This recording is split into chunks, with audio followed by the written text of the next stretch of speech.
একজন শিল্পী হয়ে জাজকে টাকা দিয়ে কেনার কথা যার মাথায় আসে তাকে শিল্পী বলতে আমার ঘেন্না হয়। মিথ্যে কথা বলছেন আপনি। বিশ্বাস করুন আমি ওনাকে কোনো ঘুষ দিইনি। আস্তে গলাটা নামিয়ে কথা বলো আরশি।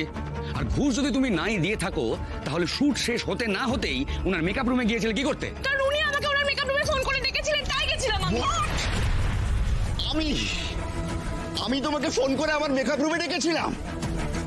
তুমি নিজের দোষ রাখতে এখন এখন আমাকে দোষী সাব্যস্ত করার চেষ্টা করছো। কাউকে দোষী সাব্যস্ত করছে না সায়ন্তন বাবু।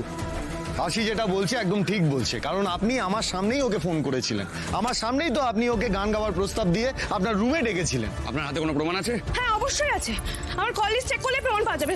স্যার আমাকে ফোনটা দিন তো। দেখাও তাহলে তোমার কল লিস্ট। দেখাচ্ছে 1 মিনিট।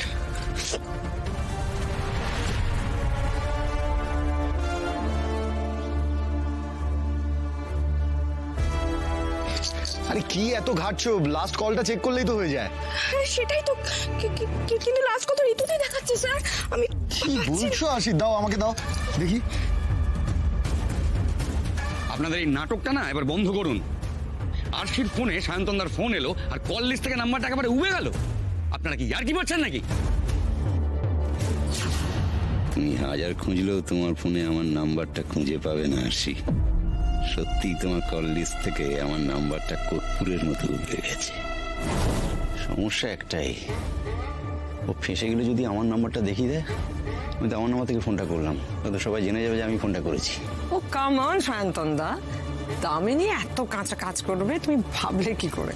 তোমার ফোনে যে থার্ড পার্টি অ্যাপটা ইনস্টল করে দিয়েছিলাম ওটা আসলে একটা স্পেশাল অ্যাপ। তোমার কল কেটে দেওয়ার সাথে সাথে আরশির কল লিস্টে তোমার নাম্বারটা একেবারে মুছে যাবে। তারপর তোমাকে আর কেউ বলতে পারবে না তুমি ওকে কল করে ডেকেছিলে, তাই না? ওয়াও, উফ, সত্যি টেকনোলজি কোথায় চলে গেছে না? লায়ার, আমি তোমাকে ফোন করেছি না? আমি? ওই দেখাও আমার নাম্বারটা, দেখাও। দেখাতেই তো পারছো না, দেখাও। আরশি যে কাজটা করেনি সেটা তো আমি বুঝতেই পারছি। টাকা দেওয়ার মতন মেয়েও নয়, এটা একটা ফাঁদ। আরশি সেই ফাঁদে ধরা পড়েছে। আড়াল থেকে অন্য একজনই খেলা খেলছে। শিওর না হলেও মনে তো হচ্ছে এর পিছনে রয়েছে দামিনী সেন শর্মা। তুমি এত ভালো গাইছিলে, তাহলে দুম করে এমন একটা কাণ্ড করতে গেলে কেন বলো তো?